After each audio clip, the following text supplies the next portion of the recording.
It is 1:20 a.m. Across 6 countries, radar screens light up simultaneously. 120 ballistic missiles are airborne. Iran has just launched the largest missile attack in Middle East history. U.S. bases in Iraq and Syria are the targets. American soldiers have 7 minutes.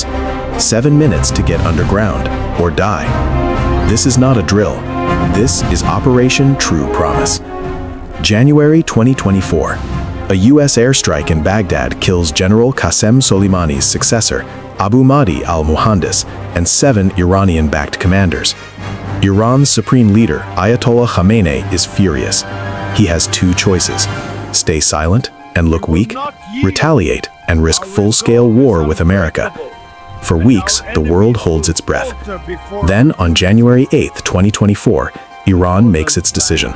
The target, Ain al Assad airbase in western Iraq, home to 1,500 American troops, the largest U.S. military installation in the region.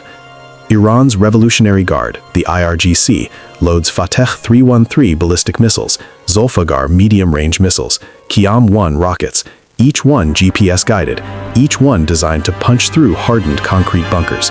If even 10 of these hit American soldiers directly, the United States must respond. That response means war. Not a skirmish, not a drone strike, full war. U.S. versus Iran. A conflict that could pull in Israel, Saudi Arabia, Russia. A conflict that could set the entire Middle East on fire. Khamenei knows this. His generals know this. Washington knows this. And yet, the missiles are already loaded. The tension between Iran and America did not start in 2024. It started in 1979, when Iranian revolutionaries stormed the U.S. Embassy in Tehran and held 52 Americans hostage for 444 days. Relations never recovered.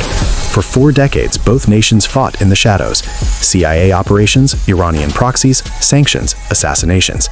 Then came Soleimani. General Qasem Soleimani was the most powerful military commander in the Middle East. For 20 years, he built Iran's proxy network: Hezbollah in Lebanon, Houthi rebels in Yemen, militia groups across Iraq and Syria. He was untouchable, protected, feared. Until January 3, 2020, when a U.S. Reaper drone fired 2 Hellfire missiles into his convoy outside Baghdad airport. Soleimani was killed instantly. Iran vowed revenge, but their response was measured, deliberate. They wanted to hurt America, not destroy it. They needed to send a message without triggering annihilation. Operation True Promise was that message. But here is what almost no one knew that night. Iran had contacted Iraq's government hours before the launch. A quiet warning, unofficial, deniable. Iraq quietly warned Washington. American commanders had a narrow window to prepare. Soldiers rushed to blast shelters, bunkers sealed, aircraft moved. Iran knew the Americans were warned. They launched anyway, because Operation True Promise was never really about killing Americans. It was about something far more dangerous and far more calculated. At 1:20 a.m. local time, IRGC missile batteries across western Iran received the launch order. The first wave, 16 Zulfiqar ballistic missiles, ignite. Their exhaust plumes are visible from 40 miles away. U.S. satellites detect the launches within seconds. CENTCOM, U.S. Central Command, sends emergency alerts to every base in the region. At Ain al Assad airbase, sirens scream. Soldiers sprint. Some are in their bunks, some are eating. Everyone moves. Every second matters. The missiles travel at Mach 8 times the speed of sound. No U.S. Patriot battery is in position at Ain al Assad that night. There is no interception. There is only waiting. The first missile impacts at 1:34 a.m., then another, then 3 more in rapid succession. The ground shakes like an earthquake. Walls crack, windows shatter across a 15-mile radius. Wave after wave hits the base. Hangars destroyed, runways cratered. A command building takes a direct hit. The destruction is visible from space. In Washington, Pentagon officials watch live satellite feeds in silence. President Trump is briefed. Every general in the room knows the same thing. If there are American casualties, the president must respond. The press is already calling. The world is watching. Back at Ain al Assad, soldiers emerge from their shelters. They count heads. 1, 2, 3. Every face accounted for. No Americans dead. Not one. 80 soldiers will later be diagnosed with traumatic brain injuries from the blast pressure. But in that moment, alive is all that matters. The base is destroyed. The men are alive. And then the intelligence community discovers something that changes everything.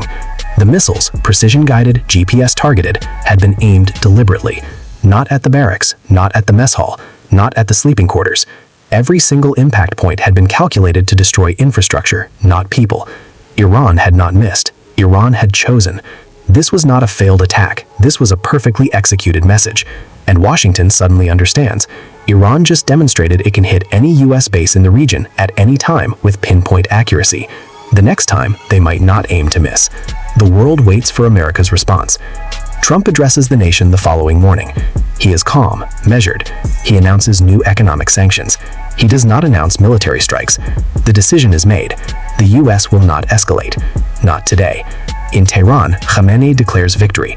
State television broadcasts footage of the missile launches in slow motion. The message to the Iranian people is clear. We hit the Americans and they did nothing. But inside the Pentagon, a different analysis is being written.